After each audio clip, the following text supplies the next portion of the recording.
บายดีข้าพเจ้าซื้อเท่าสอนเพชรสีหาวงศิลินซิโตอายุ26 ปีจบจากโรงเรียนกฎหมายคนตลกมวนกวนมูเฮฮาในกลุ่มมูอยากไปเที่ยวทุกๆบอลที่อยากจะไปบุคลิกดีเมาจามวนล้มเข้ากันได้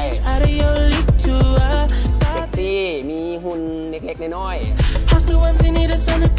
แต่งสุดผู้หญิงใส่สุดผู้หญิงตับกล้ามอยากให้มีทุกฤดูแหละ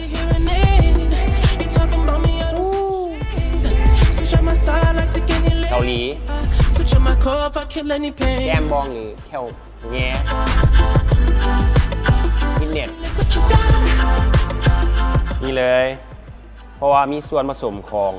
กาแฟสีเขียวฮักโตเซียโตคอยโหวตเบอร์หนึ่ง